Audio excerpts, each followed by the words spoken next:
Hey guys, what's up and welcome back to my channel. So today we're going to be talking about just some what the fuck posts, mainly because I found a couple of stories that were a little bit too heavy for me today personally. And also I need to go off, but I can't go off about the thing I want to go off about, so I'm going to go off about other things.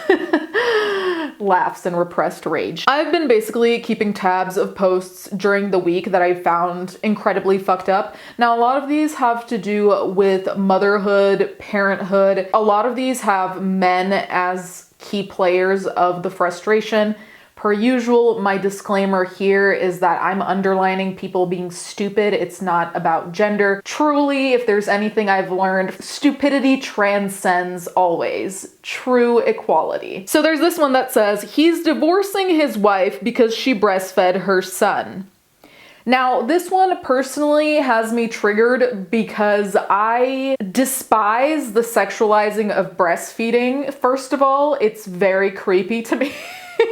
And you'll see what I mean in this particular post. Like, have your own kinks at home that don't victimize anyone, I guess. Here, it's just weird and I don't think you should be around children. Anyway, so it's a man and his wife. And the man says, you've been breastfeeding, you know how I fucking feel about that. What time are you coming back? I don't know if I am. Why? Are you mad at me? Yes. What did I do? It's just the breastfeeding?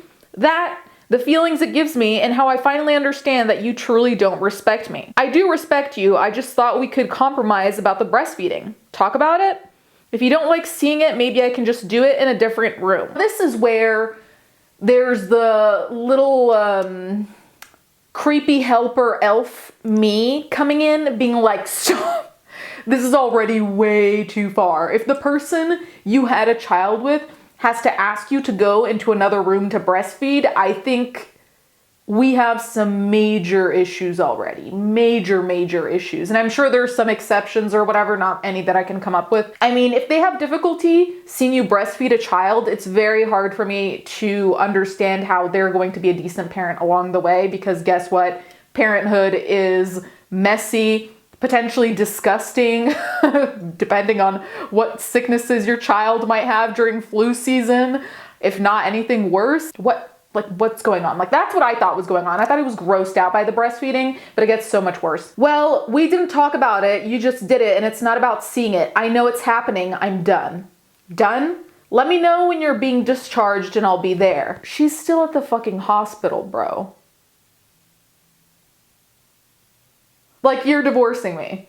You go behind my back and do something I've stressed about not doing. That's no different than lying and shows how little you respect me. I wasn't meaning to disrespect you. I just wanted to give Wilder breast milk since he was born early, and I know it's the best thing for him with the antibodies and other stuff he'll get from it. Also, the name Wilder, kind of like it. He's not a preemie. He was born at full term. It's still unneeded. He's still bigger than I was when I was born, and you could have always asked the nurses for a pump. It's proven scientific fact that breast milk is no better than modern formula. I know, but the benefits of breast milk still outweigh the formula. Latching helps drop the milk better than the pumps. Yeah, the benefit to where I'll never be able to look at you the same way again. What do you mean? You think I'm a bad mom for breastfeeding? I think you're a bad wife. I think you don't respect me. I think you took a joy away from me. I think a lot of things. Took a joy away from you? I don't understand what you mean. Formula can still be used? I enjoy your boobs. Now they've been in another man's mouth. I now no longer enjoy your boobs. I feel like it should be illegal for me to read something this gross. And the fact that he called his baby's mouth another man's mouth is very strange. Just because there's the sexualization automatically, right? Because if you didn't know that he was talking about a baby, which you wouldn't know if he says another man's mouth, yeah, it sounds like you cheated on your husband. Now he can't look at you the same way because your body has been with someone else. That would add up to me mentally. I'd be like, okay, that can make sense. Another man's mouth in terms of the child you just birthed that he's probably, I can only assume, the father of. She is nourishing your child. This is sustenance. Every day I'm on this planet, I really have to wonder why? Like, for what? Now they've been in another man's mouth. I now no longer enjoy your boobs. Just Wilder's, not another man's. He's a male and your son. That makes it incestuous in my eyes. It's not like that at all. I'm not saying anything I haven't told you before. Please don't be mad at me. I wasn't playing. I know. You're a bitch for making matters worse. I'm sorry that you feel that way towards me. I doubt they're gonna let me bring y'all home, so good fucking luck figuring out a way to make that happen. I just felt it would be okay to breastfeed Wilder and we could compromise a situation where you don't have to be in the room. You don't get it. I told you that with Hunter. Okay, they're getting carried away with the whys. Never mind about Wilder. That was a compromise you made, and I still feel the same way about it. After you heal and get on your feet and are able to afford your own place, move out. Until then, no matter how long it takes, your bedroom is all yours. I'll set up the air mattress in Wilder's room tomorrow. So fuck it, fuck you, we're done. I'm going to talk to a lawyer about 50-50 custody because no matter how much I hate you, I would never keep the boys from you. You can stay at the house for as long as you need. I'll sleep in Wilder's room. And then apparently there's a part cut off saying they made a report because of what happened the first night I stayed in the hospital. He said, not what they said. They didn't know anything about last week. They said because you told them this morning you didn't feel safe with me in the room and wanted me to leave. I just didn't want to fight over me breastfeeding. Fuck you. I told you when we fought over it with Hunter, I would leave you if you did it. I don't understand how people get this far in life being this fucked up. The fact that he called it incestuous is what's creepy to me because, like, yeah, your worldview is very skewed, obviously, but it's also like, how are you looking at children? Like, you see mothers breastfeed and you're thinking it's the equivalent of, like, a grown man with a woman's boob. You think it's the same. So like, is changing your baby's diapers then incestuous because you're seeing another person's genital? Like, what?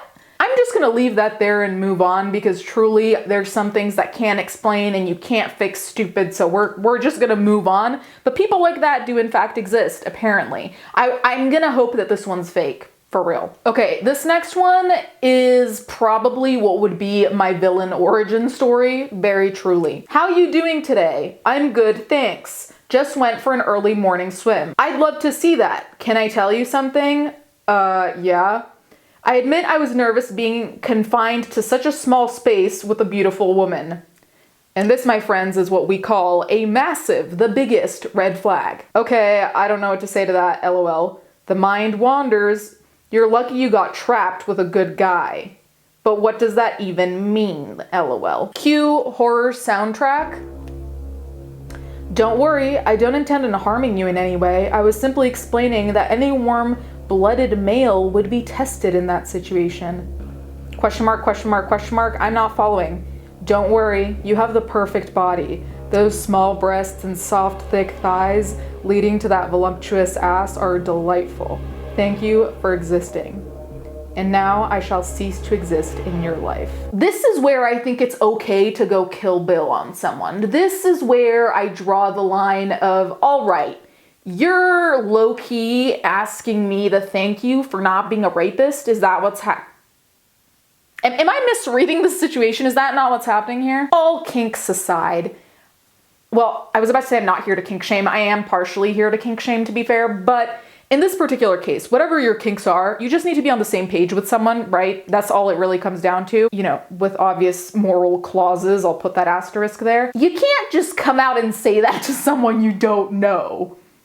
That can't work. And especially in this case, because really, what it sounds like is you're asking her to thank you for not raping her because you were in a confined space and the mind wanders. Let's just move on. Okay, so this one's actually kind of funny. So this one's a pick me, right? And I just have to admire the level of English. Men, listen to me, it's her loss. Chances are you're on your assent. She's on her decent. Don't forget, women peak at 22, men peak at 30. Keep your head up. So it's ascent with a C, which means to go upwards, and descent with an S, that means to go downwards. Not ascent and decent. Anyway, spelling queen. Since when do women peak at 22? Is this that whole the wall thing theory? because incorrect. Simply, there is no age that you can ascribe to either men or women. But it's crazy to me that everything is boiled down to age. And it's just like, it's not about men or women. If someone's wrong for you, drop them, move on. They'll find someone who's right for them. You'll find someone who's right. Why does it have to turn into this men against women versus age? Like, and it's also like, why are you talking to men specifically? Like, this is not a male-only problem. Like, both men and women encounter the issue of being with the wrong partner, and you can always, quote-unquote, upgrade with the next person you're with. So, I don't get it, but okay. Okay, this one is low-key crazy, and actually something I would fear if I were ever to be a mother, and this would never happen to me, but I feel like it's such a rare case. But I do think it's a great premise for a horror movie. Anyway, am I the asshole for telling my sister-in-law she's not welcome near my baby at all? My sister-in-law cannot physically have children, but she did adopt her daughter 11 years ago. Her daughter is 12. About 2 years ago, she started harping on her husband a lot about wanting to adopt another baby, and he was never on board. It wasn't too long after she started expressing her desire to adopt another baby that I felt pregnant. At first, my sister-in-law just didn't say much of anything to me, but when I was around 5 months old, she really started fucking with me. She started inviting me over all of the time and often put it in my head that I wasn't capable of taking care of a child because I have a history of depression. She was constantly saying, "I'm worried about you," or "I fear you will have postpartum psychosis," and she said everything in such a way that I actually started believing her.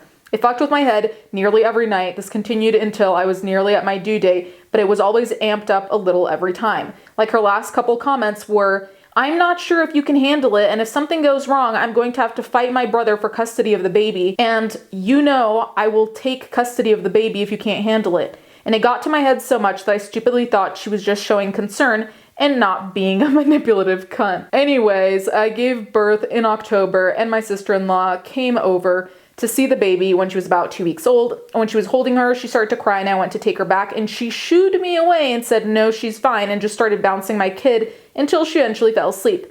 Unfortunately, I did have postpartum depression. I just didn't say anything. I clammed up, and as soon as she left 2 hours later, I lost it, bawled my eyes out while holding my daughter. And honestly, it made my PPD worse, if anything, because of that interaction. I don't want anyone near my daughter or to hold her. I ended up checking myself into therapy. I'm loads better now, but through therapy, I have developed a very large, overdue, shiny spine. And through therapy and some realization, I can now see my sister-in-law was using manipulation tactics to make me feel less than, so I would give her custody of my daughter. Well, she asked me last week if she could come steal the baby away for some snuggles. I told her no. She asked me why, and I was honest and said that I don't trust her because of all her comments throughout my pregnancy and her refusal to hand my daughter back to me like I requested when she was here. So no, she wasn't allowed around my baby at all. She argued that I can't just cut her off with no warning, and that this just proves she was right, and that I'm clearly having a manic episode, and I told her that I'm simply unable to see that I'm potentially putting my baby in danger, and that I should be allowing family, aka her, to take the baby so I can get my head on right. I blocked her off everything, I'm assuming it says now, but she's now getting my mother-in-law involved and causing problems for my husband. Am I the asshole? See, this is something I actually do want to talk about, is the false concern people. Because truly, if there is a toxic group of people on fucking planet Earth, it's the people who are quote unquote worried about you. And I'm not talking about people who are genuinely worried about you. I'm talking about people who plant fears in your head that you did not have and that are not necessarily realistic, or that are like 10 steps too far. Like, yes, this person might have been prone to postpartum depression. Okay, there's steps you can take. It's not like you have postpartum, you have to give away your child, you're never gonna see your child. Like, it doesn't have to be like that. The same way that when you have depression, it's not like they immediately tell you, "Oh, you're gonna kill yourself tomorrow," by the way. There is that very clear distinction between preying on people and trying to make them feel like they're less than, specifically people with depression, or any type of mental illness that stops them from being quote unquote productive and quote unquote normal. The other thing is that a lot of the times those people are projecting whatever is wrong with them onto you as well. So that makes them doubly dangerous, because they're not just going to take your attributes and use them against you. They're going to take theirs and use them against you. And Those people are the worst. I've known people like that, and truly, I feel like they took years off my life because of the fears they planted in my own head, which turned out to be their own fears. And I hope they're in therapy now. No shade, I am too. Anyway, I think that this is absolutely evil and disgusting, and it's also like, forget her not being able to have a child and whatever, you know, frustration and, you know, heartbreak that brings, but it's like, is that really what you want for your brother? Like, you want your brother to have a wife who's so unwell that their kid basically has to be taken away or has to be taken care of by someone else. You want a kid to grow up in that environment instead of like a family environment. You know, it's one thing to have the best interest at heart, and it's another thing to jump the gun and be happy to do so. Regardless, you can let me know what you think in the comments down below. Thank you guys so much for watching, and thank you to my patrons as always, and I'll catch you guys next time.